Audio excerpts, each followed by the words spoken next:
Anak-anak saja tahu kapan mamanya punya uang dan kapan nggak punya uang. Ngerti maksud saya ini? Kalau anak-anak dengar mamanya pulang nyanyi-nyanyi, langsung tahu lagi punya duit nih. Tapi kalau mamanya pulang dari pintu udah bisa, hei, kenapa pintu ini begini? Wah, lagi nggak punya duit nih, pasti nggak punya duit. Anjingnya saja ngerti kapan bosnya ini punya duit dan tidak. Kalau bosnya pulang entah pakai mobil atau pakai motor, anjing itu peka loh saudara. Mobilnya siapa, motor siapa, anjing bisa tahu. Betul enggak? Begitu dia dengar ini bosnya, karena mobilnya dia hafal, dia tunggu dulu. Ini anjing lagi tidurin. Begitu buka pintu mobil manis-manis, siul-siul, anjing tenang tidur, lagi punya duit dia.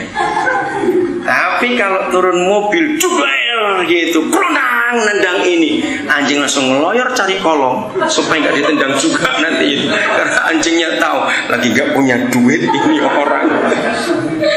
Maaf ya, jangan tersinggung tapi bertobatlah kalau iya. Ayo jujur, kapan kita bangun pagi seger, begitu buka pintu kamar, pujian dinaikkan, itu lagi punya duit. Tapi kalau nggak punya duit melek pagi, kenapa lampu nggak dimatikan sesiang begini? Ini kenapa masih kotor semua itu? Ini kan wah sudah nggak punya duit ini sudah. Ayo dicek besok pagi jujur saudara. Jawab kira-kira iya atau tidak kita ini. Nah berarti damai sejahtera kita bukan karena kita mentaati firman Tuhan, karena uang yang kita punya. Celaka nggak kalau begini nih kekristenan ini tadi. Ayo kita bertobat. Kalau kita orang, anak-anak beritahu ya, ingetin firman ini kepada papa mamamu. Kalau marah-marah ingatin, pasti gak punya duit nih. Bertobat bilang gitu ya. Anak-anak janji ya, kalau papa mama marah laporkan om kasih nomor telepon malam ini ya. Baik. Awas anak-anak saya dengar semua ini. Awas papa mamanya ini. Yang kedua, apa kita? Setelah damai sejahtera, apa kita? Dan kebahagiaanmu akan bagaimana? Akan terus berlimpah. Wow, hebat sekali, seperti gelombang-gelombang laut yang tidak pernah berhenti. Setenang-tenangnya laut, tetap ada gelombangnya. Dan itulah kebahagiaan kita.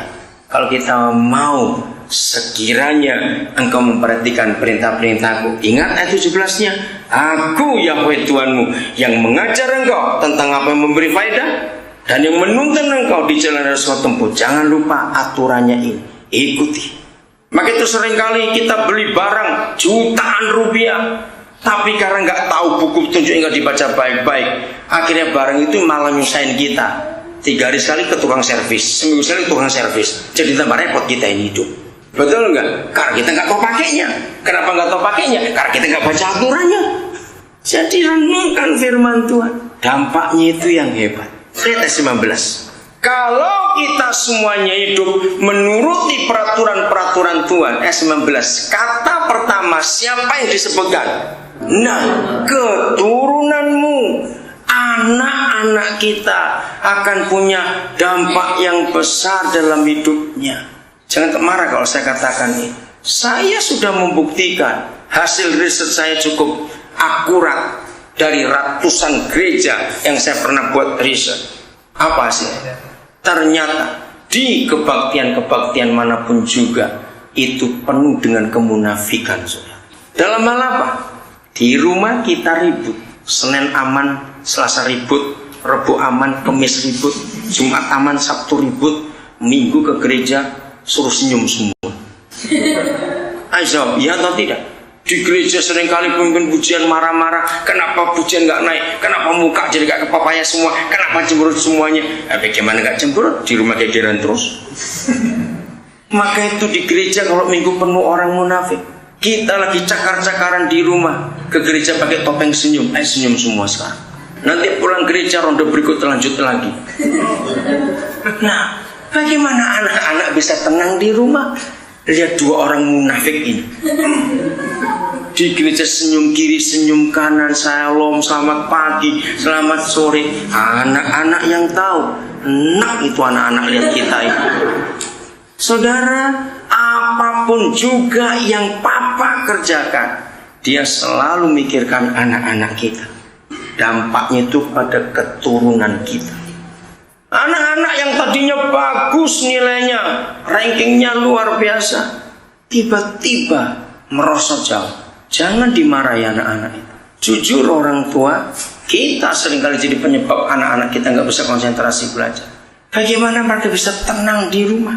Kalau seminggu, 2 hari, 3 hari, 4 hari kita suami istri bertengkar, bentak, pukul meja, banting ini, bagaimana mereka bisa belajar dengan tenang?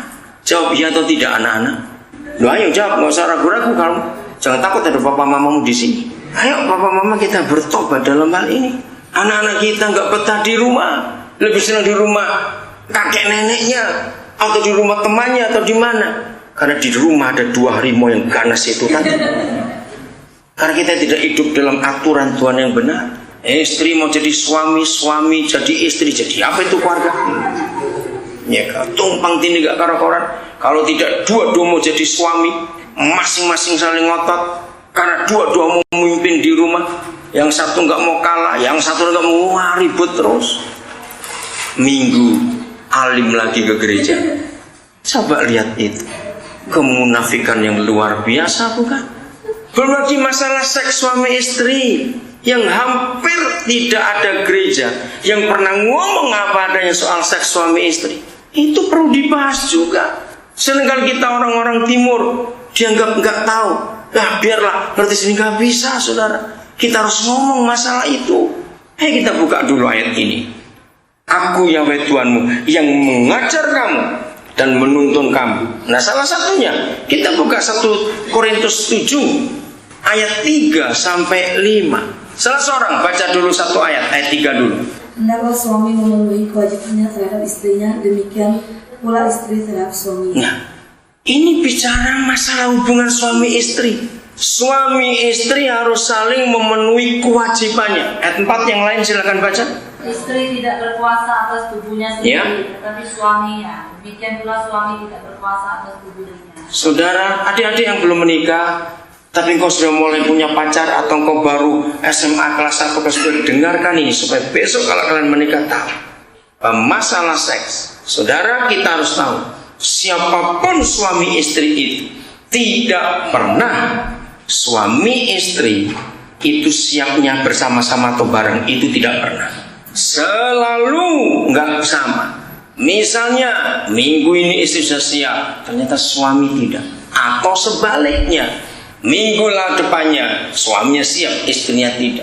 Jadi ayat 4 itu hebat sekali. Setelah kita menikah, Bu, ini milik berdua. Maaf, saya harus ungkapkan ini di dalam riset saya. Betapa banyak istri menghukum suaminya kalau sudah jengkel. Ayo kita buka-bukaan hari ini. Seringkali kita tutup-tutupi, maka itu kemunafikan terjadi. Istri, jangan hukum suami. Akhirnya saudara, dalam riset saya, mengapa lebih banyak suami yang selingkuh daripada istri yang selingkuh? Karena masalah ini.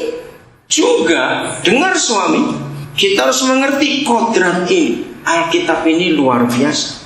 Makhluk laki-laki dalam hal yang ini itu lebih cepat naik, tapi juga lebih cepat selesai. Perempuan itu sangat lambat.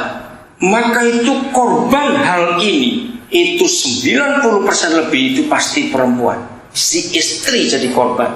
Kita bisa berkata sudah selesai. Istri bingung, kamu sudah selesai, aku belum apa-apa ini. Ini masalah besar dalam pernikahan saudara.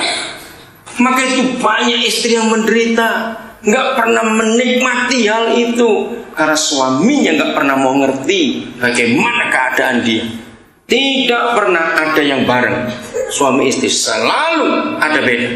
Maka itu ayat 4 berkata, kalau yang satu siap, yang satu tidak, maka jujurlah kepada yang siap. Kenapa aku tidak siap? Ceritakan baik-baik.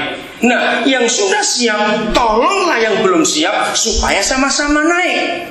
Itu artinya 4 saudara. Mengapa firman Tuhan begitu jelas bicara masalah hal ini? Tempat tidur itu, ini penting sekali. Terus begitu. Ada apa saja hal itu. Sebelum saya baca ayat 5, tinggalkan dulu. Kita lihat Ibrani 13 ayat yang keempat.